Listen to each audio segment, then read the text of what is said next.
બાપા ગજાના પૂન છોકરાને ગાડી આવી લ્યો, પણ એ ગજાના પાપે આવે તેની ધડાકો બોલશે. પુણ્ય જ જોઈ છે ને પાપ નથી જોઈતા, એ તો પક્ષપાત છે, નહીં ચાલે. પક્ષપાત નહીં ચાલે. સાપેક્ષ જીવન હોવું જોઈએ, એક ધારામાં હોવું જોઈએ. કેમ ચાલી શકે? દુનિયાનો રમ છે. પુણ્ય કરે બધું બતાવે, પાપ કરે કોઈ કહે જ નહીં.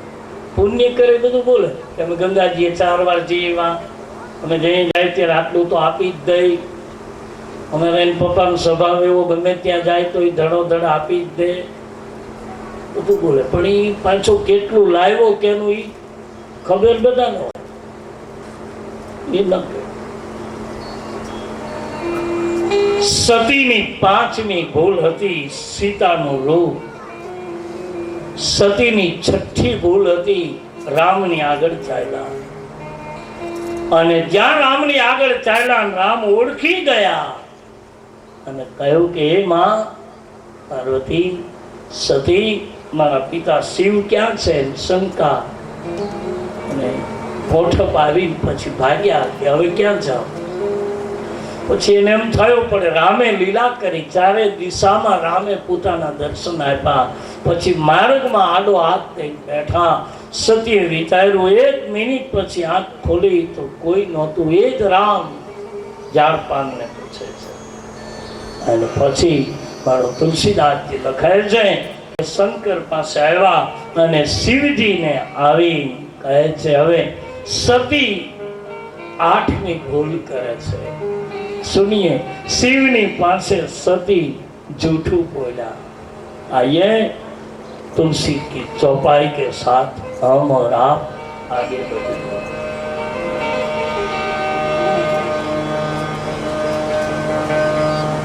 मैं शंकर कर मान मान श्री राम जय राम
શિવને આવીને કહ્યું કે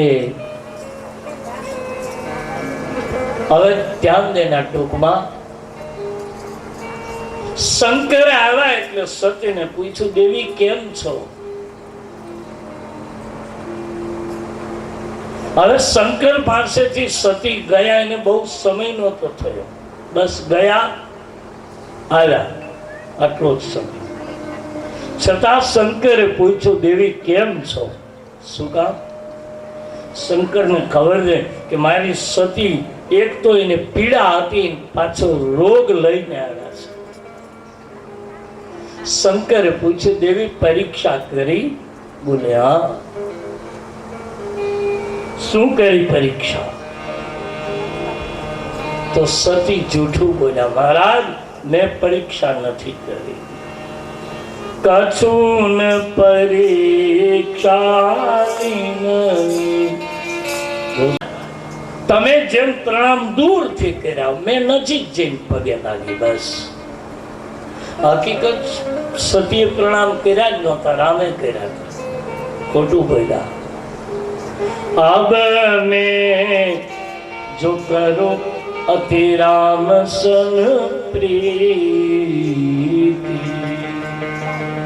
ભગવાન શંકરે ધ્યાનમાં જોયું તો સતીએ જે પરીક્ષા કરી એ દેખાણી. શંકરને એમ થયું કે જો હવે હું સતીનો સ્વીકાર કરું તો સનાતન ધર્મને કલંક લાગે. એક સતીએ સીતાનું રૂપ લીધું. રામાયણ બહુ સુંદર જીવન શીખવે બાપ, કે આપણે સ્વરૂપ અને સ્વરૂપ લઈએ, સુંદર બનીને જીવીએ, જીવવું જોઈએ. મેરે ભાઈ બહેન, શું કામ સુખ ન ભોગવો? કયા શાસ્ત્રોમાં મનાઈ કરી કે તમે સુખ ન ભોગવો? ક્યાં લખ્યું છે કે તમે કામના ન ભોગવો? ક્યાં લખ્યું છે તમે ક્રોધને ન રાખો? ક્યાં લખ્યું છે કે તમે લોભને ન રાખો? પણ આ બધા રોગ જરૂર છે, પણ આ બધા અતિ આવશ્યક અતિ જો થાય તો કફ, લોભ, કફ, પિત્ત અને વાત, આ ત્રણ વસ્તુ શરીરને જરૂરી છે. જો આપણા પેટમાં પિત્ત ન હોય તો જમેલું તમે પચાવી શકો જ નહીં. એનું પિત્ત ઘટી જાય ને, એની પાચન શક્તિ ગઈ. જો કફ ન હોય તો મોઢું મારું તમારું લીલું રહી શકે જ નહીં. જેનું મોઢું સુકાય ને એના મૃત્યુને 8 જ દિવસ બાકી હોય. ડોક્ટર તમે જાઓ એટલે તુરંત કે જીભ બતાવો, એને ખબર હોય કે જેની જીભમાંથી અમી ગયું તો એ માણસ બચે નહીં. આંખમાં અમી છે, જીભમાં અમી છે. કોણ કહે છે કફ, લોભ, વાત, પિત્ત આ બધા શરીરને જરૂરી છે. જે માણસ કામનાથી જે અલગ રહી ગયો છે અને કામનાની વાસના રહી ગઈ, ગાંડા થઈ ગયા છે. તમે જુઓ હજી કેટલાય 40 વર્ષના ફરજ મગજ ચટકી ગયા છે. કોણ કહે છે જગતમાં કામનાની જરૂર નથી? પણ આ તો જેને કાંઈ જડ્યું નથી ને એ પછી એમ કે સંસાર તો અસાર છે, સંસાર તો બધું અમે નહોતા આવ્યા તારો હક પણ તોડાવા.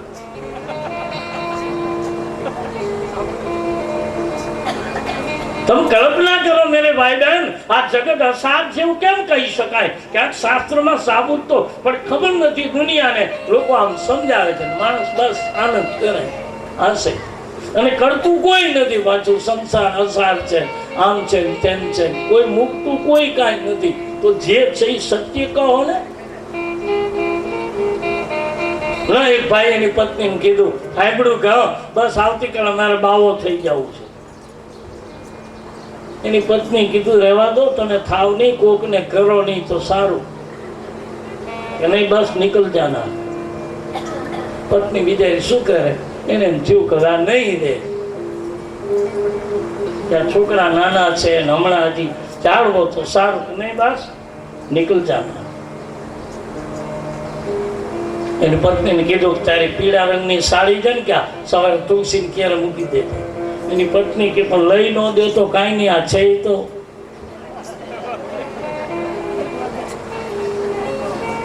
શું કરે? પત્ની બિચારી સાડી મૂકી દીધી, કીધું કાતર મૂકજે. સાડી મૂકી, કાતર મૂકી, તુલસીને ક્યારે પછી સાડીના આમ 2 ભાગ કરી અને યુ આકાર સાડી કાપી અને એની પેરી કફની આગળ અલખ, પીછે નિરંજન. અલખ નિરંજન નીકળી ગયો. હવે બન્યું એવું કે એ માણસે એનો ગામનો સીમાડો વટેલો નહીં. આમ તો મયાપુર ને અડધે ગયેલો,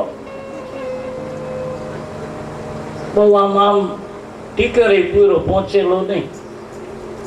સીમાડા ટૂંકમાં વટ્યો નહોતો, આટલું જોયેલું. નીકળી ગયું ઉતાવળના ઘેરેથી. બપોર થાય, કોકની વાડીએ જાય, ભાત ખાઈ લે. 4 દિવસ કાઢ્યા. 5મા દિવસે એમ થયું મારું પાર તો નહીં ઉતરાય, પણ હવે શું કરવું? બીજું કાંઈ થાય નહીં. પણ એને એમ થયું ના ના હવે ઘર તો આપણું છે ને. એટલે 5મા દિવસે આવ્યો. હવે આવ્યો એટલે આમ ઉતાવળામાં નીકળો તો એટલે સીધું તો ઘેરે જવાય નહીં. એટલે એની છાજા દીધેલી વંડી અને વંડીની બાજુમાં બિચારી બેન છાણા થાપે. છોકરા 2-3 બાજુમાં રોવે.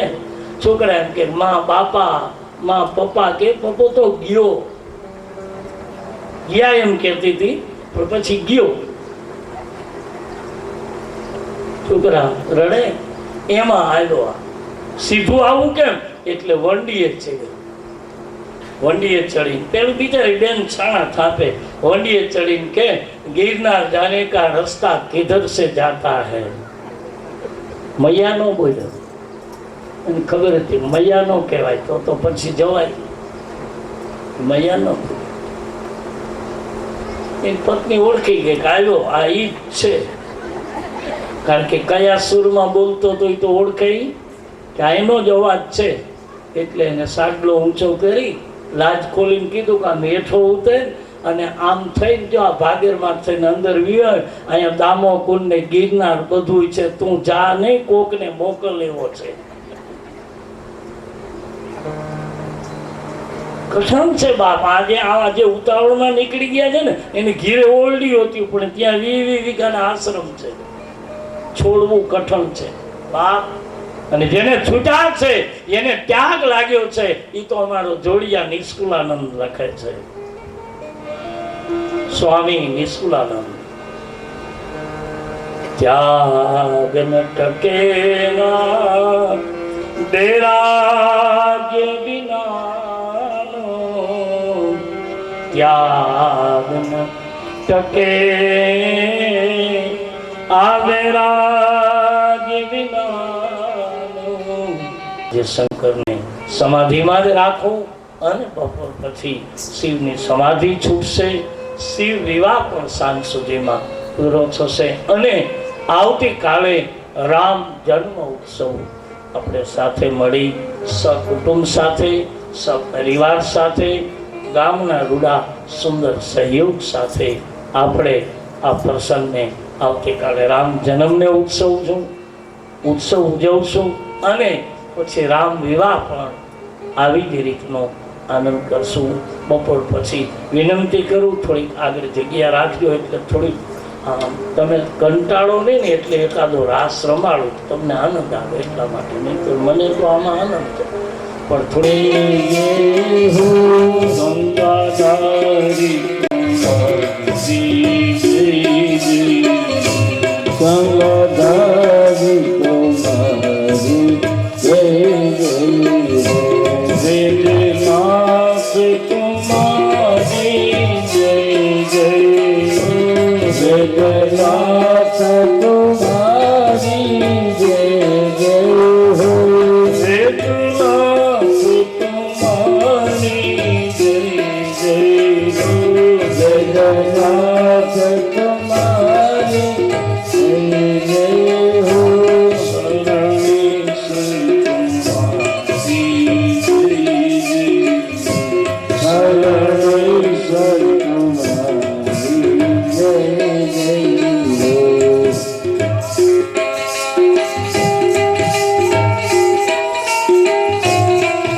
ચાલતી રામકથામાં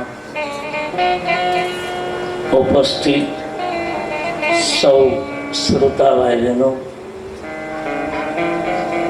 બહારગામથી પધારેલા મહેમાન મહાનુભાવો, આપ સૌને વ્યાસપીઠથી મારા પ્રણામ. સૌને જય શ્રી રામ. સવારે ભગવાન શિવ અને સતી કૈલાસના શિખર ઉપર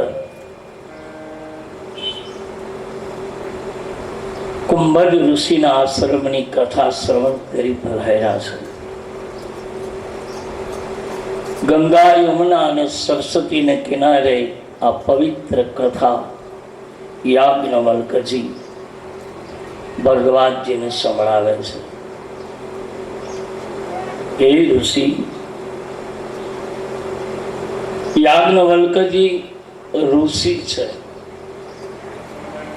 મુનિ છે. ભરદ્વાજજી ઋષિ છે. બહુ ફાસલો છે ઋષિ અને મુનિનો.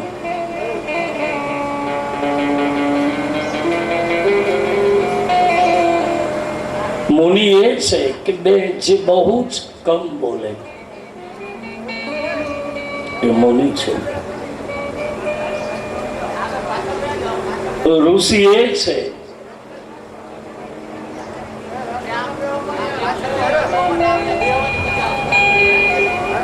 ઋષિ એ છે કે જે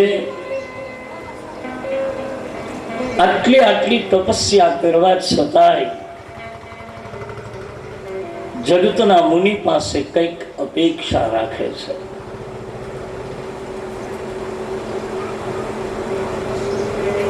જીવ જ્યારે ઈશ્વરની સાથે કપટ કરે ત્યારે એનું પહેલું પરિણામ એ આવે કે જીવનો સંબંધ ઈશ્વર સાથે પૂરો થઈ જાય. સતીએ શિવની સાથે કપટ કર્યું, જૂઠું બોલ્યા. પરિણામ એ આવ્યું કે શિવ સાથેનો સંબંધ તૂટી ગયો. એક જ પક્ષીના માળામાં એના બે બચ્ચાઓ રહે છે. હૃદય એક માળો છે. એક જીવ અને એક શિવ બે પક્ષી રહે છે. મારા તમારા આપણા બધામાં તુલસી લખે છે, જલપગીસ સરદિકારી અને દેખૌ પ્રીતિ કી રીતિ ભલી. આ મિલક હોય રસ જાય કપટ, ખટાઈ પરત.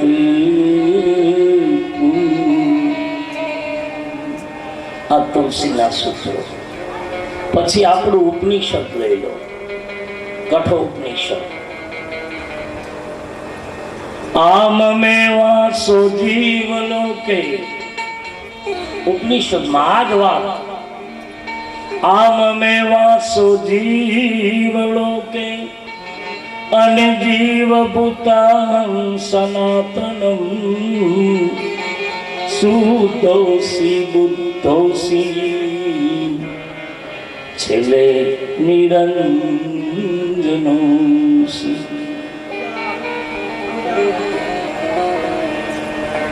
ભગવાન એમ કહે છે કે જીવ મારો અંશ છે, પણ જેમ દૂધમાં એક ટીપું છાશ પડે એની ખટાશ મળતાની સાથે દૂધ અને પાણી વિલુપ્ત થઈ જાય. બસ દૂધમાં ગમે એટલું પાણી નાખ્યું હોય પણ એમાં છાશ નાખો એટલે વિલુપ્ત પડી જાય. હા, છાશ ન પડે ત્યાં સુધી પાણી દૂધના ભાવો વહી જાય ખરું, ચોક્કસ. આ જીવ અને શિવનો સંબંધ આટલો જ છે. મમે વાસો જીવલોકે આમ મેવાસો જીવ લોકે અને જીવ ભૂતાના સનાતનમ આસુતોષી બુદ્ધોષી હરિ નિરંજનોષી.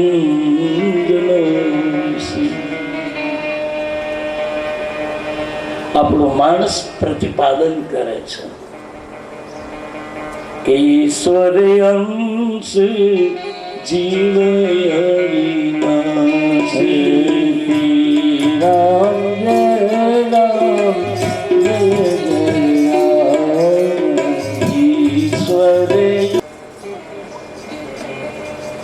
સતી એકલા છે, સને રીતો છે. સતી પરમાત્માની સ્તુતિ કરે છે કે હે શિવ, કાં તો વીતેલા સમયને મને વિસર્જિત કરાવી દો, મને બોલાવી દો, હું ભૂલી જાઉં. મેં અપરાધ કર્યો છે, શિવની સાથે કપટ કર્યું, હું ભૂલી જાઉં. હું સીતા બનીને રૂપ લઈને ગઈ એ હું ભૂલી જાઉં. અને આ દેશમાં બાપ અપરાધોની ક્ષમા માગી છે, પણ સાથે વિષમરણ માગ્યા છે. મહાભારતનો વિદુર એમ કહે છે કે હું બધું ભૂલી જાઉં. અને નથી બોલાતું ને એટલે છેલ્લે છેલ્લે બહુ તકલીફ પડે છે આ જીવને. બાપ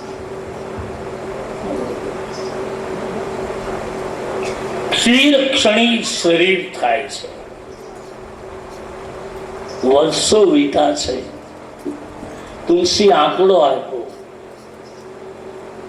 બેટે સંવંત સહસ્ત્ર 87,000 વર્ષો વીતા. પણ કોઈ યોગ કરે તો એનું ફળ શું? માની લો યોગ કરે છે, ઘણા આજે કરે છે, યોગનું ફળ શું? તમે ધ્યાન કરો તો ધ્યાનનું ફળ શું? એ બધી યોગ સાધનાઓ સફળ છે, કરી શકે એને પ્રણમ્ય વંદન, મારા લાખ લાખ પ્રણામ. પણ અંતે એનો જવાબ શું? તો તુલસી કહે છે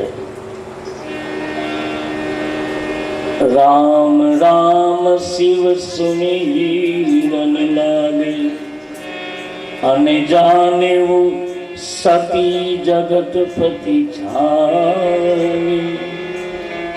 સતી કહ્યું રામ 87,000 વર્ષો પછી શિવ જાગ્યા, પણ પહેલો જ શબ્દ શિવ બોલ્યા રામ રામ રામ. સમાધિનું ફળ છે રામ, ઉપાધિનો ઉપાય છે રામ, વ્યાધિનો વિચાર છે રામ. આપણે જીવ છીએ ને બાપ, ઉપાધિ થાય, કોને ન થાય? આપણે જીવ છીએ, આપણા બાળકોની, આપણા પરિવારોની બધાની વ્યાધિ થાય, પણ એના માટે પછી કાં તો માણસ ગુમાવી દે, પાગલ થઈ જાય. જેની આજની વૈજ્ઞાનિક ભાષા ટેન્શન કહે છે. કેમ નીકળવું બહાર? પછી અનેક પ્રકારના શરીરમાં રોગો જે આજની આધુનિક વિજ્ઞાન આપી રહ્યું છે. તમને બીપી છે, લો બીપી છે, હાઈ બીપી છે. આ બધામાંથી કેમ નીકળશું? પણ એના બહુ જ રૂડા ઉપાયો આપણા શાસ્ત્રોમાં આપ્યા છે. જ્યારે જાગીએ ત્યારે તુલસી લખે રામ રામ શિવ સુમિરન લાગે જાનેવું સતી આ જગત પતિ જાન. ઉર્દુ ભાષામાં એક લખ્યું છે, કહે છે ઉર્દુ શાયરે બહુ ટુકડો આપ્યો છે સુંદર. मैं और मेरा यार एक बस्ती में बसते किस्मत का खेल देखो के राम दर्शन को तरसते। मुतद्दर का साहिब ने बहुत अच्छा लिखा कि जीवन એવું છે બાપ, શિવજીને લાગ્યું જાગ્યા તો ખરા, સમાધિ પણ રામ, ઉપાધિ પણ રામ, વ્યાધિ પણ રામ. એ તો રામ કથા કહું છું એટલે કહું આ બાપ. બાકી આપણા જે ઈષ્ટ હોય એનું સ્મરણ કીજીએ, એનાથી બીજો કોઈ મોટો ઉપાય નથી. બહુ સુંદર ઉપાય શાસ્ત્રકારોએ બતાવ્યો છે. અર્જુનને કહ્યું તું ગીતામાં, ગોવિંદે અર્જુન હું તારા અશ્વને જલ પાઈશ, તારા અશ્વ થાક્યા હશે તો હું ચરણ દબાવીશ. તું થાક્યો હશે ને અર્જુન તો હું તારી સેવા કરીશ, પણ નિહત્થા રહી હું તારી બાજુમાં ઊભો છું. બાકી અર્જુન યુદ્ધ તો તારે જ કરવું પડશે.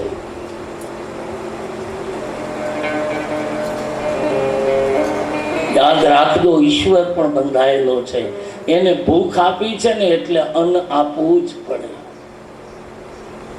એને આંખ આપી છે ને એટલે ઊંઘ આપવી પડે. એને એની ફરજ છે. પણ એ ફરજના પ્રવાહમાં આપણે ક્યાંક સ્ટેશન ચૂકી જઈએ છીએ. નજીક દરબારમાં એક અંધ માણસ ગયો એટલે રાજાએ એને કહ્યું કે માંગવું એ આપી દઉં. એટલે કહ્યું કે બાપુ કંઈ જોઈતું નથી, નિર્વાહ આવે એટલું મને આપો. કે આપ્યું, લઈ જા. લઈને ગયા પછી કીધું કે જા બાપ. પછી અંધ માણસ બહાર નીકળ્યો તો દરબારગઢને કિલ્લો હતો. એ કિલ્લામાં 7 દરવાજા હતા અને 7 દરવાજાએથી અને કોઈ પણ એક દરવાજાએથી નીકળી શકાય એવું હતું. સીધો રાજમાર્ગ આવી જાય એવી સુવિધાઓ હતી. પણ એ માણસ નીકળો પછી દિવાલને આમ સ્પર્શ કરતો. અંધ માણસ સ્પર્શ બહુ કરે. અંધ માણસના ટેવ છે. ટેવ નહીં, એને જરૂરી છે કે સ્પર્શ કરે, અડે. તમે એને કોઈ પણ વસ્તુ આપો તો એ આંખથી ની હાથથી જોઈ લે, સ્પર્શ કરે. એ માણસ દિવાલને સ્પર્શ કરતો કરતો નીકળો અને એને એમ થયું કે 7 દરવાજા છે તે કોઈ એકમાંથી નીકળી જા. જેવો નજીક દરવાજાની નજીક પહોંચવા ગયો કે એને એને એને એને કંઈક ખંજવાળ આવી એટલે હાથ લઈ અને એમ ખંજવાળવા ગયો તો દરવાજો ઓળંગી ગયો. પાછી દિવાલ આવી ગઈ. જ્યાં 7 દરવાજા આવે ને નજીક જાય ત્યાં આ ઘટના ઘટે. થાકી ગયો, આખો દિવસ ફર્યો. રાજાને જઈને કહ્યું, મહારાજ આટલું મને આપવું હતું તો હું લઈ જાત, પણ આવ્યા પછી બધા જ દરવાજો એવું દિવાલ ચણી નાખી. કેમ કે 7માંથી એક દરવાજા જ ન લેવા દીધા દિવાલના. ત્યારે કહ્યું કે ભાઈ દરવાજા તો 7 દરબારગઢના ખુલ્લા છે. કે તો પછી કેમ થાય છે કે તમે જુઓ તો ખબર પડે. એ ચક્કર મારવા ગયો, દરવાજાની નજીક જાય એને પેલું થાય અને દરવાજો ચૂપ. આપણે બધાને એવું છે, જ્યાં બરાબર આમ તરવાની તૈયારી થઈએ ત્યાં આપણને પણ કામની, ક્રોધની, લોભની, મોહની આપણને પણ એવી ખંજવાળ આવે છે, ખુજલી આવે છે કે આપણે પાછા ઓળંગી જાય છે. નહીતર માર્ગ તો એટલો જ છે ઘરથી શમશાન સુધીનો, પણ બીજું બહુ ભટક્યા. માર્ગ કેટલો આપણા ઘરથી શમશાન સુધીનો નથી. બહુ લાંબ લખાય છે, मैं और मेरा यार एक बस्ती में बसता गए, किस्मत करावे खेल देखो दर्शन को तरसता. शिव राम राम कहीं जाग्या. શિવજીને એમ થયું કે હવે સતી મારી સાથે સંબંધ તો છે, પણ સતી સમજી ગયા. જાણે હું સતી જગતપતિ જાગ્યા. મારા પતિ નથી, હવે જગતના પતિ રહ્યા છે. મારો સંબંધ પૂરો થઈ ગયો. શંકરને એમ થયું સતી બહુ દુઃખી છે. એને એમ થયું કે લાવ એને રસપ્રદ કંઈક કથાઓ સંભળાવું અને કદાચ કથા એના જીવનની વ્યથાને બદલે અને સતીને કંઈક સુખ મળે. અને નિયમ છે બાપ કે જ્યારે જીવને સંતાપ થાય ને ત્યારે એને ભગવત કથા સંભળાવો. કોઈ પણ આપણા ઘરમાં પણ વ્યથાને તોડશે. એક વસ્તુ સંસારમાં છે કે રામકથા જે વ્યથામાં રાહત આપશે એવું કોઈ નહીં આપી શકે, કોઈ પણ ભગવત કથા. હનુમાનજી શું કર્યું? જાનકી લંકામાં દુઃખી હતા તો એને એ જ સંભળાયું. રામચંદ્ર ગુણ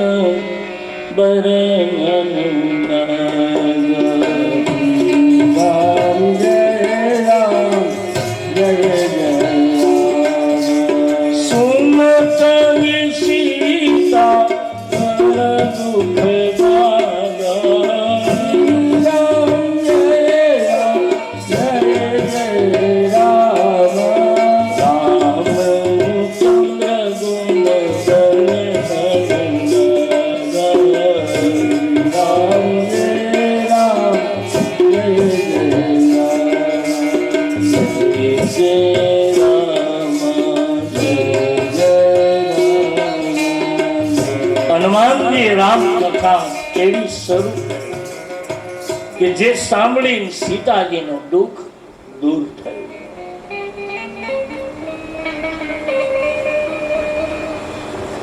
એટલે શિવજીને એમ થયું કે લાવ કથા સંભળાવું. બન્યું એવું, બહુ મોટા બાપની દીકરી છે સતી, દક્ષ જેનો પિતા છે. દક્ષને દેવતાઓએ બહુ મોટી પદવી આપી છે. એટલે દક્ષને એમ થયું કે લાવ આ જગતને દેવતાઓને બતાવી દો, મારી પાસે સમૃદ્ધિ છે, શક્તિ છે, સંપત્તિ છે, લાવ જગતને બતાવી દો, બહુ મોટો યજ્ઞ કરું. અને દક્ષ વિશાળ યજ્ઞ કરે છે. નહીં કોષ જનને જગમાગી, નહીં કોષ જનને જગમાગી, પ્રભુતા પાઈ જાય મદનાઈ. પ્રભુતા પાઈ જાય મદનાઈ. આ જગતમાં કોણ એવો જન્મો છે કે જેને પ્રભુતા મળી હોય, જેને કંઈક સંપત્તિ અઢળક મળી હોય અને એને મોટાઈ ન આવ્યો એવો આ જગતમાં છે? પણ મદ આવે જ સવાલ નથી. દક્ષને એમ થયું મોટો યજ્ઞ કરું અને યજ્ઞમાં બધાઓને બોલાવું, પણ 3 દેવતાઓને આમંત્રણ ન આપ્યા.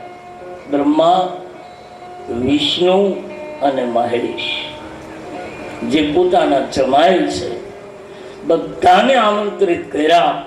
એને આમંત્રણ ના આપ્યું. શું કામ? દેવ સભામાં એક વખત દક્ષ પધાર્યા. બહુ મોટી પદવી મળ્યા પછી સભામાં આવ્યા એટલે દેવતાઓએ સન્નાટો છવાઈ ગયો. બધા ઊભા થયા, બહુ સમાન આપ્યું દેવતાઓએ. પણ શિવ રામ નામમાં લીન હતા એટલે શિવ ઊભા ન થયા. એટલે દક્ષને બહુ અમુક છે ને સમાનના બહુ જ ભૂખ્યા હોય. એને થોડું પણ માન ન મળે ને તો એને ખોટું બહુ લાગે, બહુ લાગે.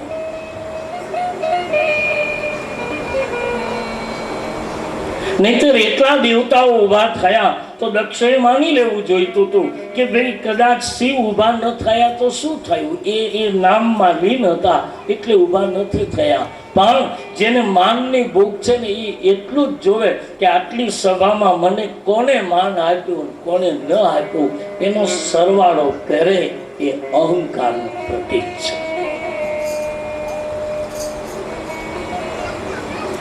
એટલે એને એમ થયું કે જમાઈને બતાવી દઉં અને બતાવવા માટે જ આ કર્યું. બહુ મોટો યજ્ઞ, બધાને આમંત્રણ આપ્યું. બ્રહ્મા વિષ્ણુ મહેશ ત્રણને ન આપ્યું, પણ પોતાની પુત્રી સતીને પણ આમંત્રિત ન કર્યા. બન્યું એવું, શિવ અને સતી બેઠા છે. અનેક રસિક કથાઓ કહે છે શિવજી, અને સતી બાજુમાં બેઠા છે. આમ તો ડાબા ભાગમાં આસન આપવાનું હતું, કારણ કે નારીનું સ્થાન છે પુરુષનું હૃદય સ્થાન.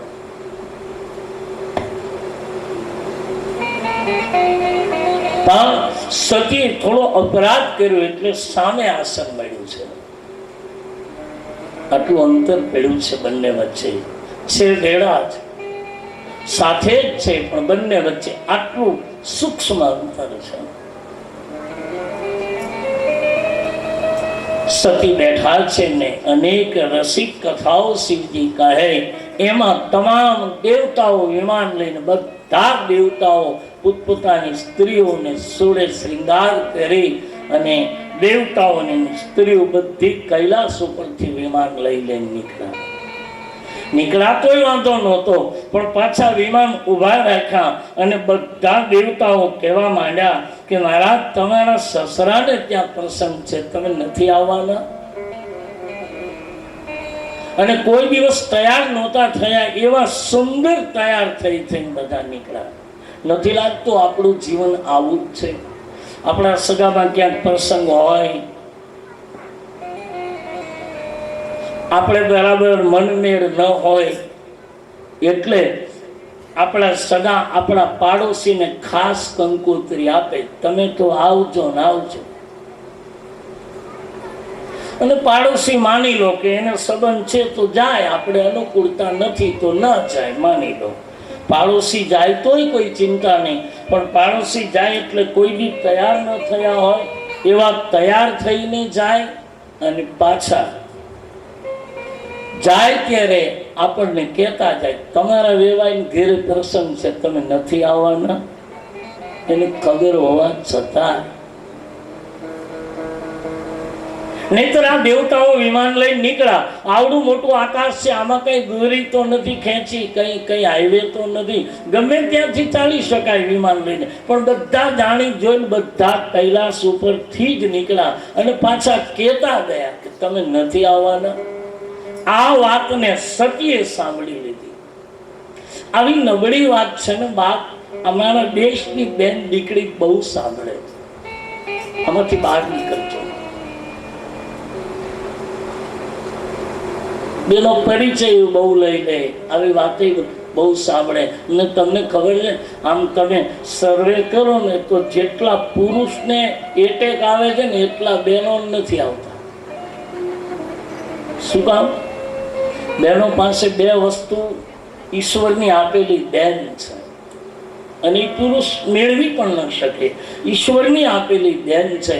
એક, સ્ત્રીના શરીરમાં હાસ્ય આપ્યું છે, અને બીજું સ્ત્રીના શરીરમાં રુદન આપ્યું છે. આ બે વસ્તુ ઈશ્વરનો આપેલો જન્મ સાથેનો દાયજો છે.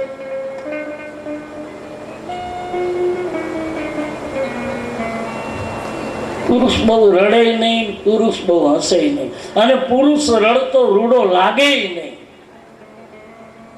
પુરુષ રડતો ન કે શું આમ સુરવીર થઈને રડો છો, મળદ થઈને તમારી આંખમાં આંસુ.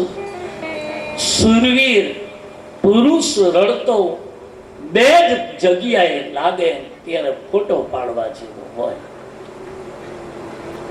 ક્યારે?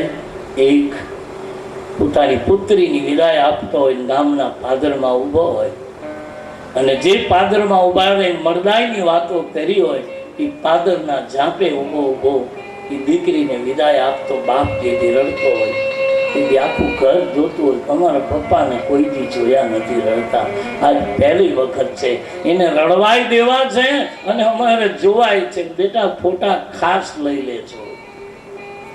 આવું આપણે બોલીએ, રૂડો લાગે બાપ. અને બીજું એક સ્થાન છે પુરુષને રડવાનું, જેથી જન્મ આપનારી જનેતા વિદાય થઈ જાય અને માની છાતી ઉપર માથું મૂકીને 70 વર્ષનો હોય કે 40 વર્ષનો હોય, એ માના ખોળામાં માથું મૂકીને જેથી રડતો હોય, તેથી બાપ રૂડો લાગે, તેથી ઘર રડતું તો હોય પણ બાપને જોતું જતું હોય. આ બે જ ઠેકાણા છે પુરુષને રડવાના. અને ત્રીજું રામાયણમાં લખ્યું છે.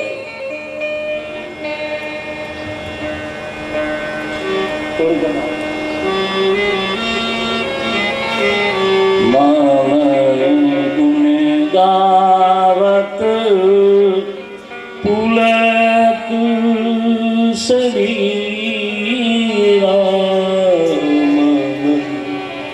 ગુણ ગાવત પુલક શરીરા, ગગ ગગ ગીરા નયને બહની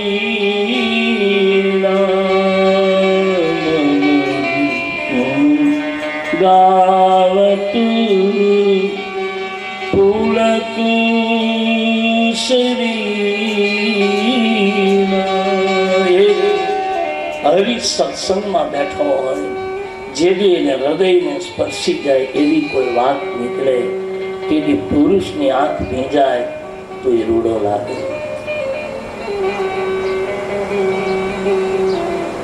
वो सम्मा क्या बुझे जिसे रोशन खुदा करे. એ દીવાને કોણ ઓલાવી શકે જેનું રક્ષણ જેનું ઈશ્વર કરે.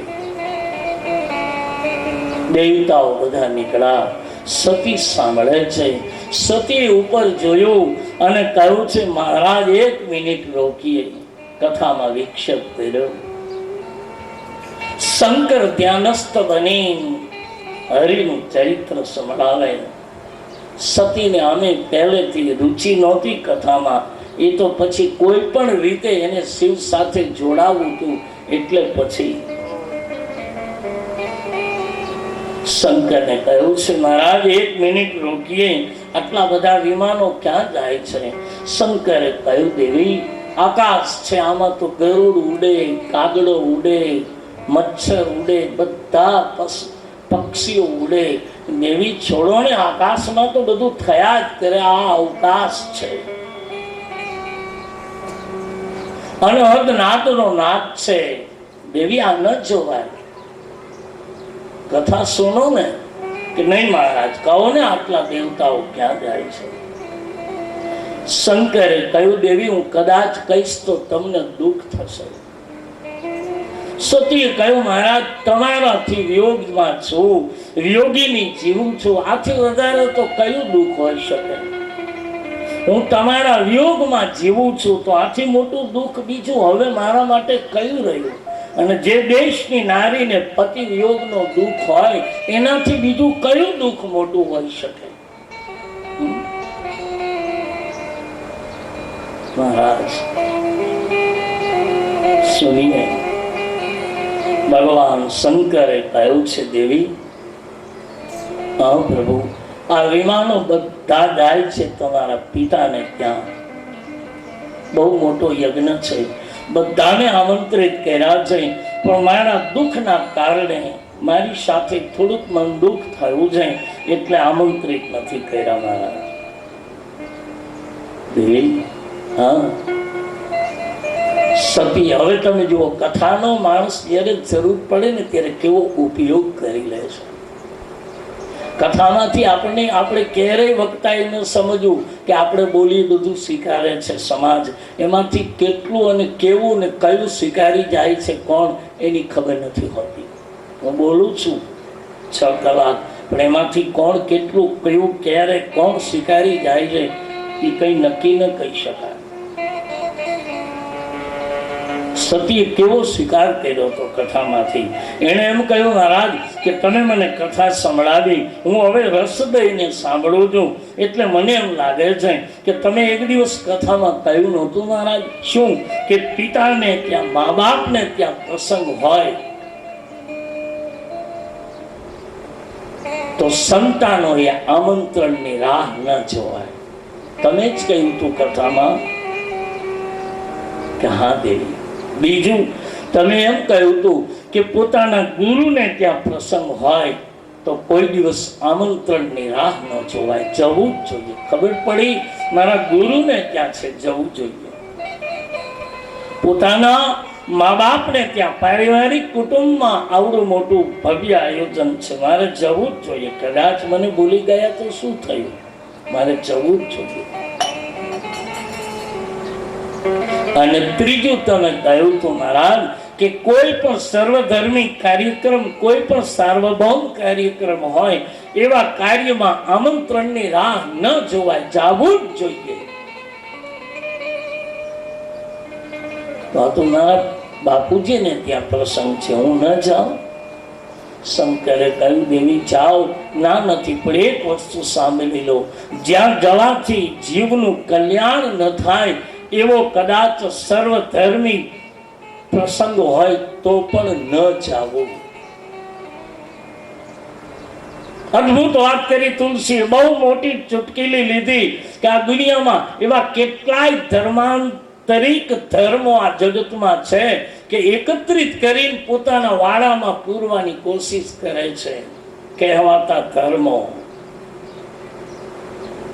મુસળધાર વરસાદ પછી પડેલી કેડીઓ જે ધર્માંતર કરાવી રહ્યા છે, એવા ધર્માંતરિત કરતા ધર્મમાં એ કહેવાય છે તો ધર્મ જ કહેવાય છે, તો સત્સંગની સભા જ, પણ ત્યાં તમે જાઓ એટલે બસ એમાં તમને કેન્દ્રિત કરવાની જ વાત આવે. ફરી ફરી ફરી ફરી ફરી ફરી તમે અમારા આ વાડામાં પુરાઈ જાઓ.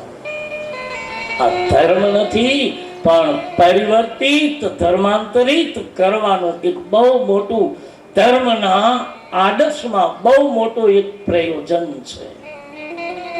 કળિયુગમાં બચ્ચો બાપ સનાતનથી ધર્મ મોટો બીજો કોઈ નથી. ધર્મ તો સનાતન છે.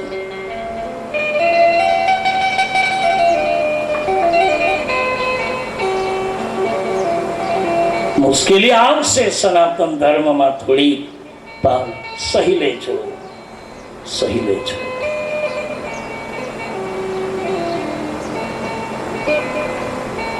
સતીએ કહ્યું છે પ્રભુ હું જાઉં, અને શંકર સમજી ગયા. સતીની એક જ વાત છે કે હવે પતિના વિયોગમાં અહીંયા જીવી છું, 87,000 વર્ષ સુધી હું બેઠી, મારા પ્રભુ જાગ્યા છતાંય હજી મારો સ્વીકાર નથી કર્યો. મને બોલાવે છે, મને કથા સંભળાવે છે, મારી સાથે જ રહે છે, પણ મારો આંતરિક જીવન સાથેનો સંબંધ તો તૂટી ગયો છે.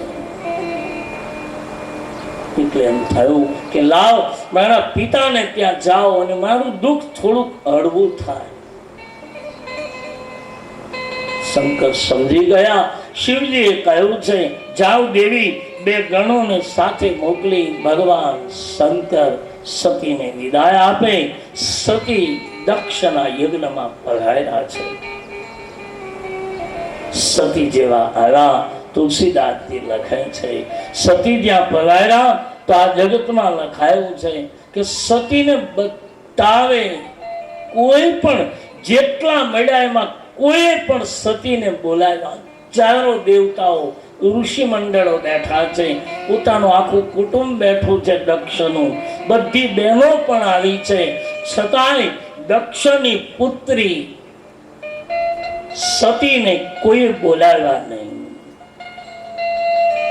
સતી વિચાર કરે, બહુ દુઃખ થયું બાપ, સતીને બહુ પીડા થઈ કે મારા મા બાપની ઘરે મારા પતિએ તો મને છોડી માનો મેં માની લીધું, 87,000 વર્ષો મેં વિતાવ્યા, એના વિયોગમાં હજી વિતાવીશ એની મને ચિંતા નથી, કારણ કે જન્મ જન્મ કોટી રગત રહે અમારી, જન્મ જન્મ હું કુંવારી રહીશ મને ગમશે.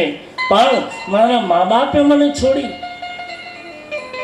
મારી સાથે રમેલી મારી બહેનોએ મને છોડી. કલ્પના કરો બાપ, જેનો શિવ રૂઠી જાય એનું પછી જગતમાં કોઈ ન હોય. તમે જ્યાં જાઓ ત્યાં તિરસ્કાર મળે.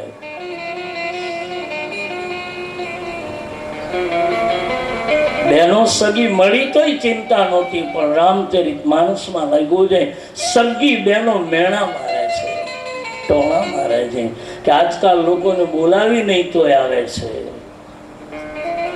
આપણે તેડાવીએ નહીં તોય આવે છે. કુટુંબની એક જ કુખે જન્મેલી સગી બહેનો મેળા મારે છે. એનો શિવ રૂઠી જાય એનું પછી કોઈ નહીં. શિવ એટલે પરમાત્મા, શિવ એટલે ઈશ્વર. શિવને શ્રી શબ્દ નથી લાગતો, ભગવાનને ભૂતપૂર્વ શબ્દ નથી લાગતો. સાંભળ્યું ક્યાંય કે ભૂતપૂર્વ ભગવાન શ્રી કૃષ્ણચંદ્ર, ભૂતપૂર્વ રામચંદ્ર, ભૂતપૂર્વ વડાપ્રધાન હોય? ભગવાન ભૂતપૂર્વ નથી હોતા, સદૈવ વર્તમાન છે. બહુ સતીની વેદના પીડા થઈ. સતી વિતાકડે પણ રામાયણમાં બહુ તુલસીદાસજી સુંદર વાત કરી કે કોઈએ ન બોલાવી પણ એક સતીની માં મળ્યા. અને દુનિયા ધક્કો મારશે, અરે ઈશ્વર ધક્કો મારશે, પણ મેરે ભાઈ બહેન, જેને જન્મ આપ્યો જનેતા કોઈ દિવસ ધક્કો નહીં મારી શકે. જન્મ આપનારી જનેતાએ કહ્યું, બેટા સતી ક્યારે આવી? બાપ, માને ભેટી પડી દીકરી. માં તદપી વિરોધ માન જહ કોઈ. મને એમ હતું કે મારું કોઈ સમાન નહીં રાખે. માં તો મને મળી કે હા બેટા ક્યારે આવી? સતી માને ભેટી પડી છે. તુલસી લખે છે, સાગર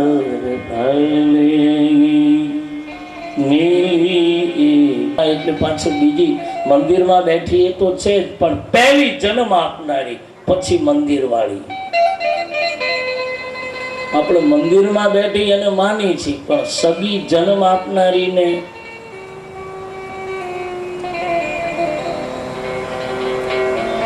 આપણે ત્યાં કવિઓ ગાયું છે, મારી તારી સબિયું ઘરમાં ચોને કીધેલું કાંઈ કરે.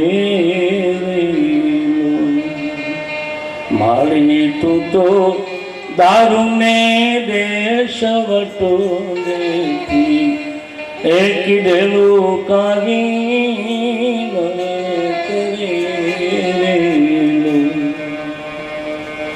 સદીઓ તોડી, પણ એનું કીધેલું કાંઈ કરવાનું નહીં.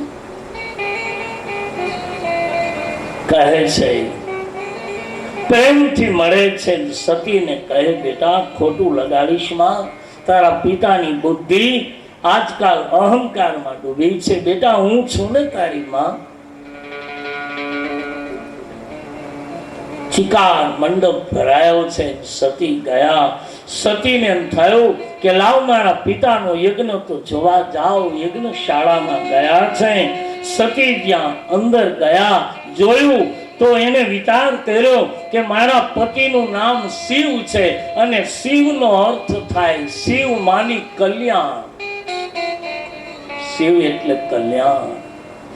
જેના કાર્યક્રમમાં કલ્યાણની વૃત્તિ ન હોય એનું કાર્ય સફળ ન થાય. ચાહે ગમે તેવું શુભ હોય, પણ એનું જો એનું કલ્યાણમાં ભાવના ન હોય તો કાર્ય સફળ ન થાય. કોઈ ને કોઈ મહાવિઘ્ન આવે. બાપ,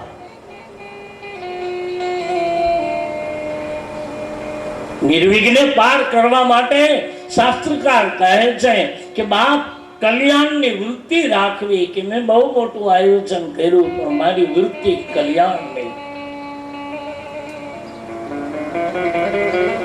અહંકારની વૃત્તિથી સર્વભોગનું કાર્ય કોઈ દિવસ કરી શકાય. સતી ગયા. સતીએ વિચાર્યું કે મારા પતિને આમંત્રણ તો ન આપ્યું, પણ મારા પતિનું આ લોકોએ સ્થાપન પણ ન કર્યું. અને જ્યાં કલ્યાણનું સ્થાપન ન હોય એ યજ્ઞ પૂર્ણ ન થવો જોઈએ, આવું સતીએ વિચાર્યું. એટલે ગયા અને સીધા, અને તમે કલ્પના કરો દેવતાઓ બેઠા છે, ઋષિ મુનિઓ બેઠા છે, મુનિઓ બેઠા છે, ઋષિઓ બેઠા છે, એમાંથી કોઈ પણ એક પણ ઋષિ કે મુનિ કે દેવ કોઈ બોલ્યા નહીં કે દક્ષ આ ખોટું થાય. જ્યારે દુનિયા આપણી વાહ કરે ને પછી તમે ખોટું કરતા હો ને તો એ જે બાજુમાં ફરનારા હોય ને આપણા વખાણ જ કરતા હોય.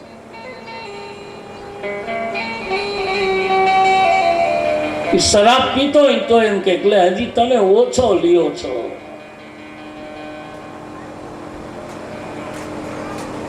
તમને તો હજી હાલે. એમ ન કે આ બરબાદ કરશે. અને શરાબ પીએ ને બે ત્રણ જાતના ફાયદા થાય. લો કયો તો કહું, શરાબ પીએ ને પહેલો ફાયદો, નુકસાન નહીં હો, ફાયદા ગણાવું છું. એટલે પીવા વાળા તો તાલીઓ પાડો. બે ચાર ફાયદા થાય પીવે. એક પહેલો ફાયદો થાય, શરાબ પીવે ને એની ઘેરે કોઈ દિવસ ચોર ન આવે. પહેલો ફાયદો. બીજો ફાયદો, શરાબ પીવે ને એને કોઈ દિવસ કૂતરું કરડે નહીં. બીજો ફાયદો. ત્રીજો ફાયદો, શરાબ પીવે ને એને કોઈ દી બુઢાપો ન આવે.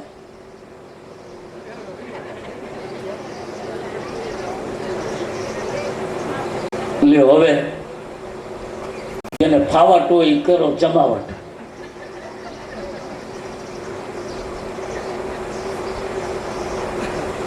ચોર ન આવે. શું કામ કે લગભગ કાંઈ હોય તો આવે ને. પી ખાલી અભેરાય હોય. શું આવે ચોર લઈને? શું લેવા આવે? અને કૂતરું કરડે નહીં, કારણ કે એને ખબર હોય લગભગ એની બે ભેરા જ પડ્યા હોય તો કૂતરો ઓળખી જાય આ તો ઓલો. હવે કોકનું નામ આપું ને ગામમાં નીકળે જ મારે, હમણાં નામે આપું. અમારે એક છે એવો, આમ પગે લાગે, પ્રણામ કરવા આવે, બાપુ બાપુ કરે, પણ પાછું ચોખવટ કરે, બાપુ મારે ચરણા મત તો જોઈ. મેં કીધું લે તો બીજું શું કહેવું.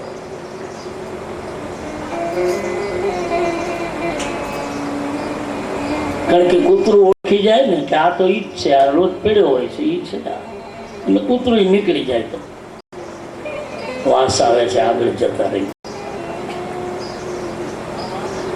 અને ત્રીજું, બુઢાપો ન આવે, કારણ કે લગભગ સમયસર પી જે શરીરના જે અવયવો છે એ બધા પૂરા કરી નાખ્યા હોય. એટલે એ 35-40 હનુમાન ચાલીસા એ પહોંચે ત્યાં તો પૂરું થઈ જાય.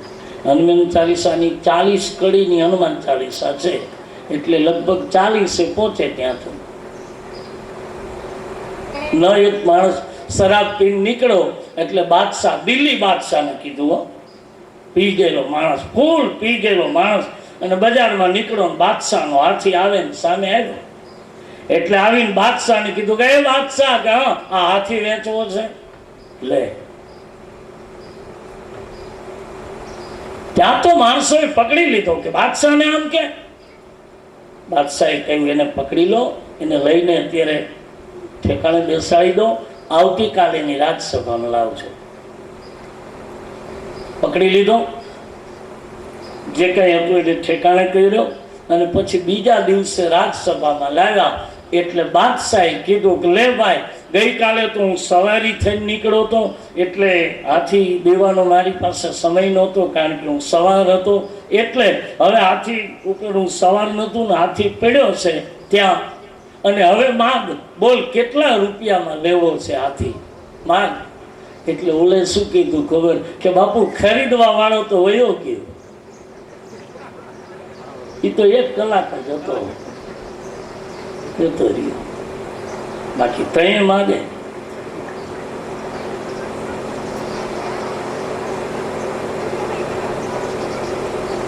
મેરે ભાઈ બહેન, દક્ષના યજ્ઞમાં તમામ બેઠા છે, ઋષિમુનિઓ બેઠા છે.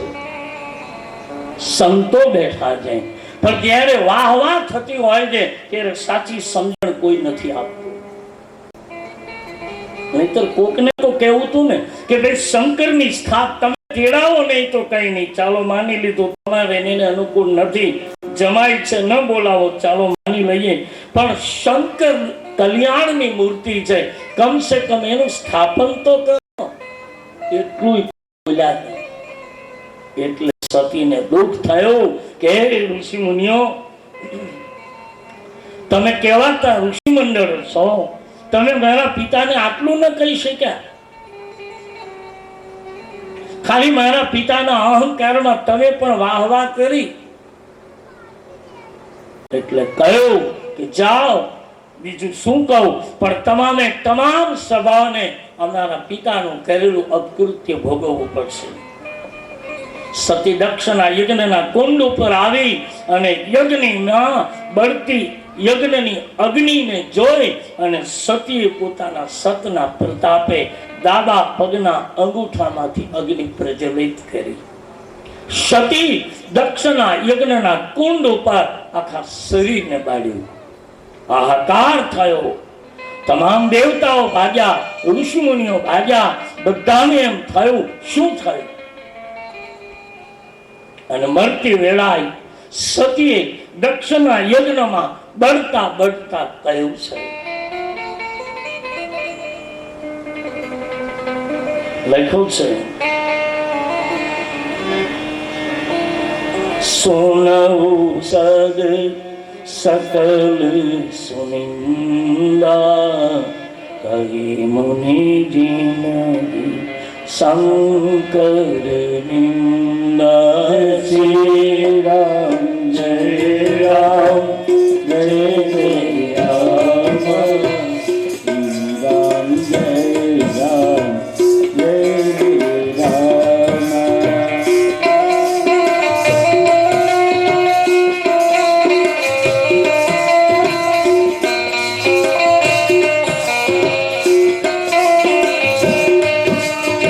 રામ.